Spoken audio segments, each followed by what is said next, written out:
பசுபதினு ஒரு கலெக்டர், கட்சிக்காரன் ஒருத்தன் திரையரங்கு கட்டிட்டான்.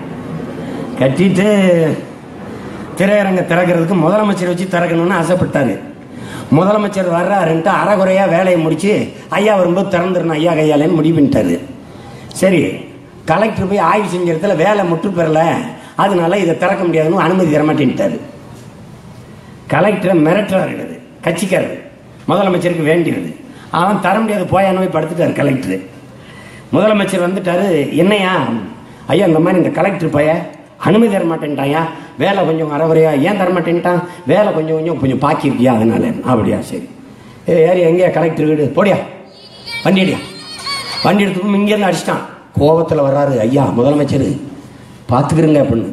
அவர் பசுபதி மிரண்டு போய் உட்காந்துருக்கு. அப்படி வந்தோடனே வணக்கம்னே, முதலமைச்சர் திறக்கிறாருனாலும் அது முற்று பெறாததுக்கு அனுமதி கொடுக்க முடியாதுன்னு சொன்னீங்கல்ல, அந்த நேர்மையை பாராட்டிட்டு போலாம் தான் வந்தேன். எப்படி இருக்கு பாருங்க. உங்களை மாதிரி அதிகாரிகள் தான் நாட்டுக்கு தேவை. வரட்டுமா? இப்படிப்பட்ட தலைவன் இந்த நாட்டுக்கு இப்ப தேவை. இங்க பல பேர் என்ன சொல்றாங்க, ஜெயலலிதா இடத்தை கருணாநிதி இடத்தை ரஜினிகாந்த் நிரப்பிடுவார். எங்களுக்கு ஜெயலலிதா இடத்தை கருணாநிதி இடத்தை மூடிடணும், நிரப்பக்கூடாது. எங்களுக்கு யார் இடத்தை நிரப்ப ஆள் தேவைப்படுது?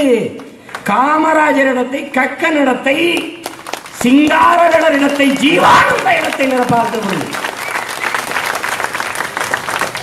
அவருக்கு நல்ல கரிஷ்மா இருக்கு, நல்ல கவர்ச்சி இருக்கு. அவ்வளவு கவர்ச்சி இருந்தா தெருவில் ஒரு கரை எடுத்து போட்டு போச்சு. என்ன கவர்ச்சி? காமராஜுக்கு என்னடா கவர்ச்சி இருந்தது? கக்கனுக்கு என்னடா கவர்ச்சி? மம்தா பானர்ஜிக்கு என்ன கவர்ச்சி?